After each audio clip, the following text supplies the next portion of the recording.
Hello guys, आप सभी का हमारे यूट्यूब चैनल नीलम क्लासेस में स्वागत है। हम आपके लेकर आए सीजीपी के कुछ मोस्ट इंपॉर्टेंट क्वेश्चन जो आपके प्रीवियस एग्जाम में पूछे जा चुके हैं। तो हम उन्हीं क्वेश्चन को डिस्कस करेंगे जो आपके सीधे एग्जाम में पूछे जाते हैं। यहीं से आपके एग्जाम में क्वेश्चन देखने को मिलेगा। तो चलिए शुरू करते हैं। हमारा फर्स्ट क्वेश्चन क्या कहता है, एक पाठ की योजना बनाते हुए एक शिक्षक शिक्षिका को नहीं चाहिए कि, क्या कह रहा है, एक पाठ की योजना बनाते हुए शिक्षक शिक्षिका को क्या नहीं करना चाहिए, यानी कि वो निगेटिव पूछ रहा है।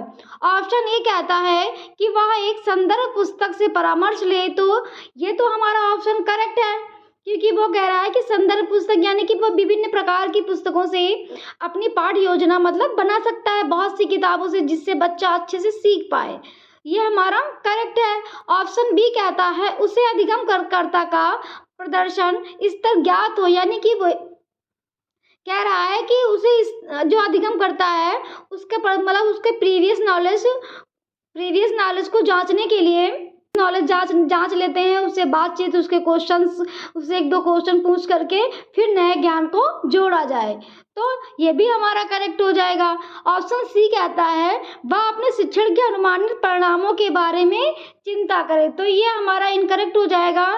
परिणामों के बारे में चिंता नहीं करनी चाहिए, क्योंकि आप ये सोचें कि कितने बच्चे फेल होंगे, कितने बच्चे पास होंगे, तो ये आपको नहीं करना है। ऑप्शन डी कहता है उसे अधिगमकर्ता के गृह पृष्ठभूमि का पता लगाए, यानी कि कहता है कि बच्चे किस जगह से आ रहे हैं उसके बारे में उसे जानकारी रखना, यानी कि किस परिवेश से आ रहे हैं, किस दुनिया से आ रहे हैं। तो ये भी हमारा करेक्ट हो जाएगा, क्योंकि जानकारी रखना, उसी के अकॉर्डिंग बच्चे को शिक्षा प्राप्त कराना।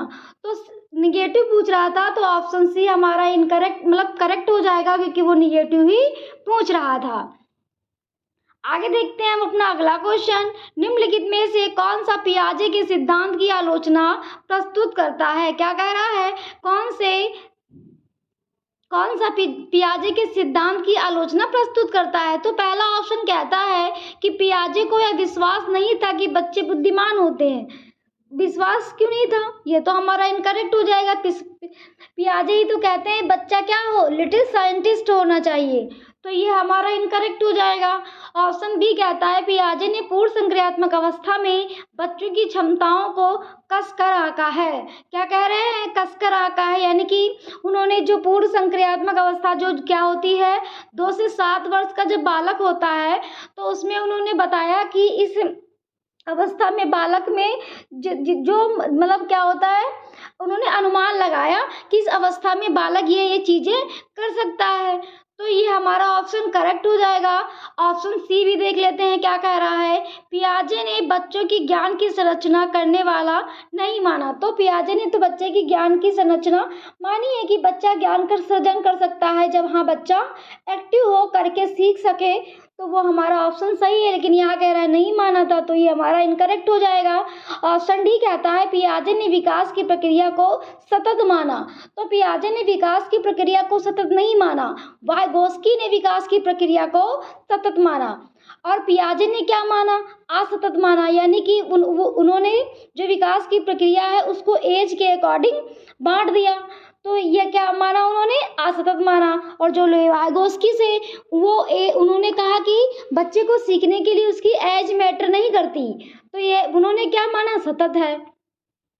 तो इसमें हमारा पूछ रहा था कि पियाजे का कौन सी मतलब आलोचना है, तो बी आंसर हमारा करेक्ट हो जाएगा, क्योंकि पियाजे ने पूर्व संक्रियात्मक अवस्था में बच्चे की क्षमताओं को कसकर आंका था। जब बच्चा 2 से 7 वर्ष की अवस्था यानी कि पूर्व संक्रियात्मक अवस्था में होता है, तो उसमें कि मतलब पियाजे ने अनुमान लगाया कि बच्चा क्या क्या इस अवस्था में कर सकता है। आगे देखते हैं हम अपना अगला क्वेश्चन। लॉरेंस कोहलबर्ग के अनुसार बच्चों का नैतिक चिंतन बाह्य पुरस्कार और दंड द्वारा किस स्तर में नियंत्रित होता है, यानी कि जो लॉरेंस कोहलबर्ग हैं उन्होंने जो अपनी नैतिक अवस्था यानी कि नैतिकता की बात की, उन्होंने नैतिकता यानी कि सही गलत की बात की, और उसी में उन्होंने बताया है कि जो बाह्य पुरस्कार और दंड किस स्तर में होता है। तो बाह्य पुरस्कार यानी कि हम किसी कार्य को करने के लिए लालच होता है, अगर मम्मी चॉकलेट देंगी तो मैं होमवर्क करूँगा। और दंड क्या होता है, कल मेरी टीचर मारेगी तो मैं मारेंगी इसीलिए मैं ये वर्क कर लूँगा। तो पुरस्कार की लालच होती है और दंड का क्या होता है, भय होता है। तो ये हमारी कौन सा स्तर होगा, यही पूछ रहा है। तो यह कौन सा स्तर होगा, ऑप्शन नंबर ए, पूर्व पारंपरिक अवस्था। आगे देखते हैं अपना अगला क्वेश्चन। जीन पियाजे के अनुसार मानव शिशु में कौन सी प्रवृत्तियों और प्रतिक्रियाएं जन्मजात होती हैं। क्या कह रहा है, जीन पियाजे के अनुसार मानव शिशु में कौन सी प्रवृत्तियां और प्रतिक्रिया जन्मजात होती हैं, यानी कि क्या होती हैं, बाय बर्थ होती हैं। क्या होती हैं, बाय बर्थ होती हैं। यानी कि तो कौन सी ऑप्शन है इसमें हमारा करेक्ट होगा, ऑप्शन ए कहता है अनुकूलन, ऑप्शन बी कहता है स्कीमा, ऑप्शन सी कहता है मानव चित्र और ऑप्शन डी कहता है प्रक्रियाशीलता। तो ऑप्शन ए बी हमारा करेक्ट हो जाएगा। पियाजे ने जन्मजात प्रवृत्ति और प्रक्रियाओं को क्या माना है, जन्मजात स्कीमा। स्कीमा हमने आपको बताया था कल की वीडियो में कि व्यक्ति में जो प्रीवियस नॉलेज हो, क्या हो, जो प्रीवियस नॉलेज हो वही क्या होता है, स्कीमा। तो बच्चे में पहले से ही कुछ नहीं, से दूसरे बच्चे को बताना थोड़ी ना पड़ता है कि वो दूध कैसे पिएगा, वो अपने आप ही दूध पी लेता है। और कुछ चीज़ें होती हैं जो बच्चा पहले से ही उसको इस चीज़ों का ज्ञान होता है, वही क्या होता है हमारा स्कीमा। जैसे दिल का धड़कना, ये तो, और जो है पलके झपकना और जो है दिल का धड़कना, तो ये सब क्या होता है, रिफ्लेक्शन यानी कि प्रतिक्रिया। तो बी आंसर हमारा करेक्ट हो जाएगा। आगे देखते हैं अपना अगला क्वेश्चन। लेव वाइगोस्की के अनुसार नए ज्ञान की संरचना किस क्षेत्र में होती है, उस क्षेत्र के बीच। क्या कह रहा है, नए ज्ञान की संरचना किस क्षेत्र में होती है, उस क्षेत्र के बीच। तो पहला ऑप्शन कहता है जो कि बच्चा जानता है उसमें जानने की सामर्थ्य है। तो यहाँ तो बच्चा एक्टिव है, तो ये हमारा करेक्ट हो जाएगा। ऑप्शन बी क्या कहता है, जो कि बच्चा जानता है और जो उसकी पहुंच के बाहर हो।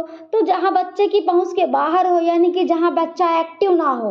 और आज वो टीचर, उसने आज जानते हो आज वो सीटेट की पढ़ाई कर रहा है, कल वो डॉक्टरी की पढ़ाई करने लगे, मतलब तो उससे क्या है, अलग है ना।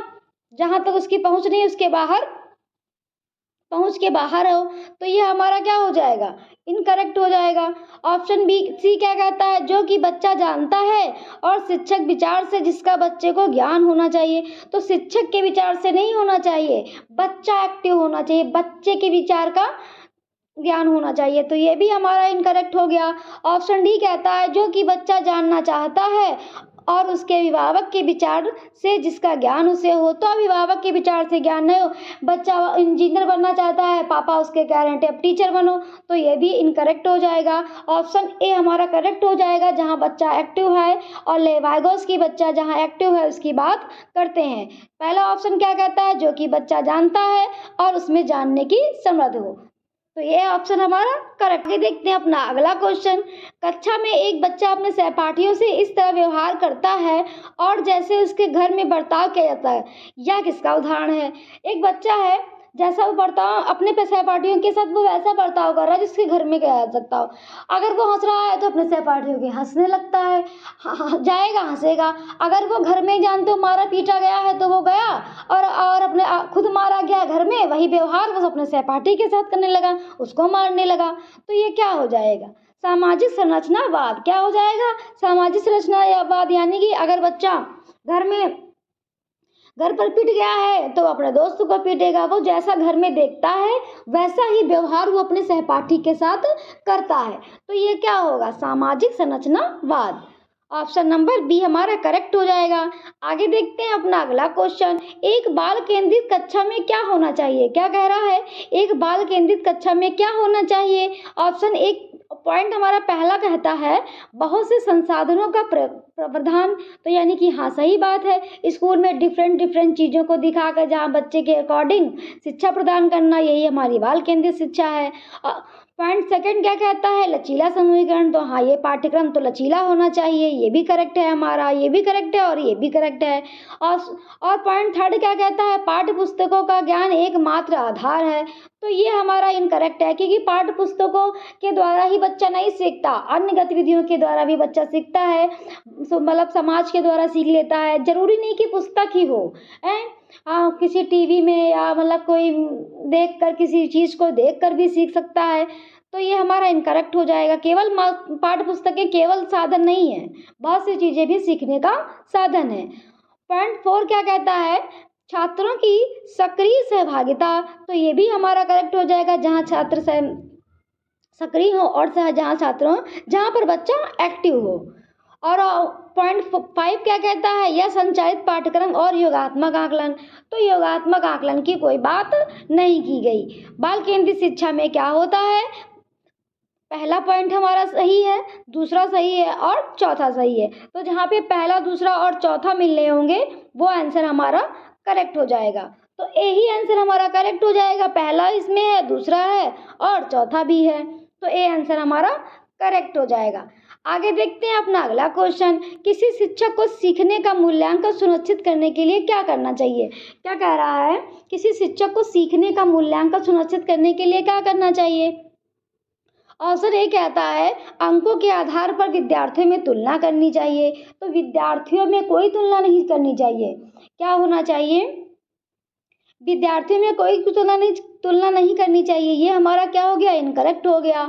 ऑप्शन बी कहता है प्रत्येक बच्चे के कार्य का विश्लेषण करना चाहिए और उनमें अवबोधन के अंतर को ज्ञात करना चाहिए। हाँ, तो ये हमारा करेक्ट हो जाएगा, क्योंकि प्रत्येक बच्चे का विश्लेषण करना चाहिए, यानी कि जो वो काम कर रहा है उनको टुकड़ों में बांटकर उसका विश्लेषण करना चाहिए, फिर जो उसमें कमियां आ रही हों उनको दूर करना चाहिए। ऑप्शन सी कहता है किसी मूल्यांकन में, परीक्षा में हाँ ना का जवाब नहीं बच्चे जहाँ देना चाहिए, ये भी गलत हो गया। ऑप्शन डी कहता है बच्चों की स्मरण शक्ति पेपर पेंसिल टेस्ट के दौरान करनी चाहिए, तो ये भी हमारा करेक्ट हो गया। जहाँ बच्चा एक्टिव हो, सीटेट में का आंसर हमारा वही करेक्ट है जहाँ बच्चा एक्टिव हो, सक्रिय हो, बच्चा सीख रहा हो और बस बच्चे के अकॉर्डिंग हो सब कुछ, तो ऑप्शन बी हमारा करेक्ट हो जाएगा। आगे देखते हैं अपना अगला क्वेश्चन, जीन पियाजे के संज्ञानात्मक विकास के सिद्धांत के अनुसार किस अवस्था में बच्चों का चिंतन वैज्ञानिक हो जाता है। क्या कह रहा है, साइंटिफिक थिंकिंग आ जाती है, मतलब वह कौन सी अवस्था है जिसमें बच्चे में साइंटिफिक थिंकिंग आ जाती है, यानी कि वैज्ञानिक चिंतन जो है वैज्ञानिक हो जाता है। तो ऑप्शन ए कहता है संवेदी गामक, यानी कि 0 से 2 वर्ष, और ऑप्शन बी कहता है पूर्ण संक्रियात्मक 2 से 7 वर्ष, ऑप्शन सी कहता है मूल संक्रियात्मक 7 से 11 वर्ष, और ऑप्शन डी कहता है औपचारिक संक्रियात्मक 11 से 15 तक।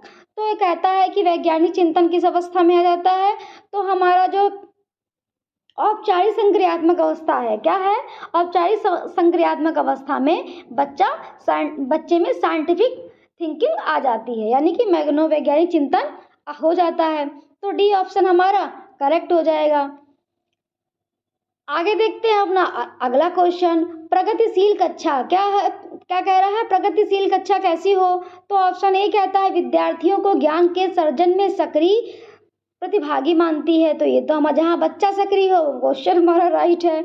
ऑप्शन बी भी देख लेते हैं, अध्यापकों को ज्ञान के सर्वाधिक प्रमुख स्रोत मानती है, तो अध्यापकों को नहीं बच्चों को। विद्यार्थियों को ज्ञान के निष्क्रिय नहीं, बच्चा सक्रिय हो। पाठ्य पुस्तक को ज्ञान का सृजन प्रक्रिया में असंगत मानती है, तो ऐसा नहीं है, तो ऑप्शन ए हमारा करेक्ट हो जाएगा, और जो जहाँ बच्चा एक्टिव है वही हमारी प्रगतिशील कक्षा है। ऑप्शन ए हमारा करेक्ट है। आगे देखते हैं अपना अगला क्वेश्चन, कथन क्या कहता है, अध्यापक को शिक्षण अधिगम प्रक्रिया में विद्यार्थी के लिए परियोजना, कार्य समूह, कार्य चर्चाएं और वाद विवाद को शामिल करना चाहिए, तो ये तो हमारा करेक्ट है, क्योंकि क्या हो रहा है, एक अध्यापक कक्षा में शिक्षण का मतलब हो रहा है, उसमें अपने कार्य जो समूह चर्चाएं करे, वाद विवाद करे, मतलब डिबेट करे, उसी के माध्यम से बच्चा सीखे, वाद विवाद चर्चाएं मतलब बातचीत करे, तो वहाँ से बच्चा मतलब शामिल करे, तो उसमें क्या होगा, बच्चा एक्टिव होगा, तो जहाँ बच्चा एक्टिव है वो हमारा आंसर करेक्ट है।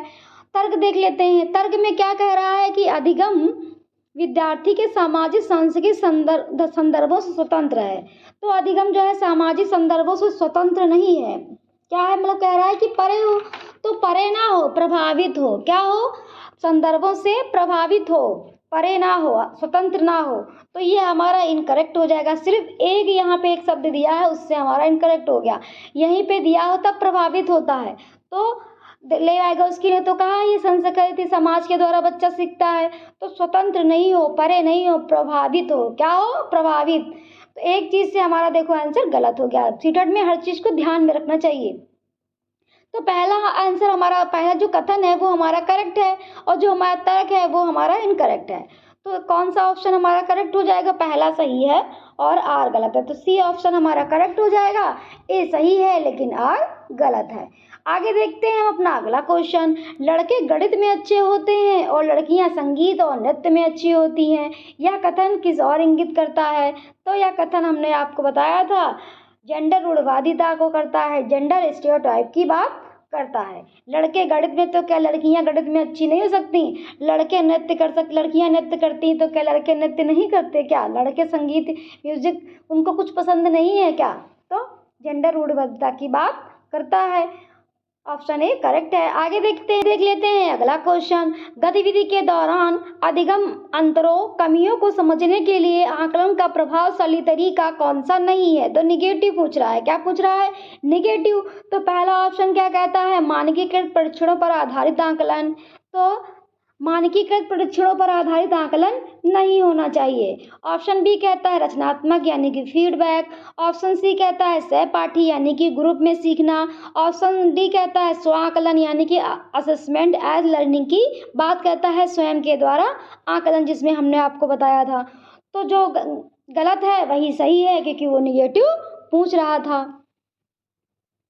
बाकी मतलब बाकी सारे सही हैं, लेकिन जो गलत निगेटिव पूछ रहा था, इसलिए पहला हमारा करेक्ट है। आगे देखते हैं अपना अगला क्वेश्चन। ध्यान यानी कि अवधान अति क्रियाशीलता विकार से जूझ रहे एडीएचडी विद्यार्थियों की आवश्यकताओं को संबोधित करने के लिए एक अध्यापक को क्या करना चाहिए? क्या हो रहा है? मतलब जो एडीएचडी का विद्यार्थी है, जिसका ध्यान, मतलब क्या होता है कि उसका एक चीज़ पे ध्यान नहीं होता, वो इसका ध्यान इधर उधर भटकता रहता है, तो वही यहाँ पे बात कर रहा है। तो पहला ऑप्शन कहता है एक ही समय पर अनेक कार्य के लिए कहना, तो वो एक कार्य ध्यान से कर नहीं पाता है, उसको अनेक कार्य क्या कहेंगे? तो ये हमारा क्या हो जाएगा? इनकरेक्ट हो जाएगा। ऑप्शन बी कहता है परिवेश में विकर्षण को कम से कम करना, तो ये आंसर हमारा करेक्ट हो जाएगा। कम से कम उसको जो है भागों में बांट के दे देना, कम से कम, मतलब विकर्षण, मतलब उसको ज़्यादा, मतलब वो किसी और चीज़ पे ज़्यादा ध्यान ना दे पाए, उसका इधर उधर ध्यान भंग ना हो। ऑप्शन सी कहता है ऐसे प्रदत्त कार्य देना जिसमें लंबी अवधि हो, तो लंबी ना हो, छोटी अवधि हो, जिसमें वो अच्छे से कर पाए। ऑप्शन डी कहता है ऐसे प्रदत्त कार्य देने चाहिए जिसमें सहपाठी निष्क्रिय हो, तो जहाँ निष्क्रिय हो वो आंसर ही गलत है सीटेड में। तो बी आंसर हमारा सही हो जाएगा। उसको जो है कम से कम परिवेश में विकर्षण को कम से कम करना चाहिए। आगे देख लेते हैं अपना अगला क्वेश्चन। रीना कक्षा में दी गई किसी समस्या को सुलझाने के लिए अलग अलग तरीके से सोचती है, वह निम्न में से किसका प्रतीक है? क्या कह रहा है कि मतलब जो है रीना जो है उसको समस्या जो है सुलझाने के लिए अलग अलग तरीके तरीके सोच लेती है, ढूंढ लेती है, तो वो क्या कहलाएगा? तो जिसके पास सोचने की अलग, समस्या को सुलझाने के कई तरीके हो, यानी कि कोई अगर समस्या हो वो सुलझाने के लिए कई उपाय निकाल सके, तो वो क्या होता है हमारा अपसारी चिंतन। क्या होता है? अपसारी चिंतन, यानी कि कोई एक क्वेश्चन है उसको कई आंसर दे दे, मतलब कोई क्वेश्चन पूछो उसके पास कई तरीके हो बताने के, कई आंसर हो बताने के, और एक क्वेश्चन के उसके पास बहुत सारे आंसर हो, तो वो क्या होता है? और जो ज़्यादा सोच ले तो वो क्या होता है हमारा अपसारी चिंतन, यानी कि अपसारी सोच। और जो अभिसारी सोच होती है उसमें केवल व्यक्ति एक ही आंसर पर टिका होता है, तो वो हमारी अभिसारी सोच होती है। ये थे हमारे सीटेट के मोस्ट इंपॉर्टेंट क्वेश्चन जो आपके प्रीवियस एग्जाम में पूछे जा चुके हैं। अगर आपको हमारा चैनल पसंद आया हो तो प्लीज़ लाइक सब्सक्राइब करना मत भूलिएगा। Thank you.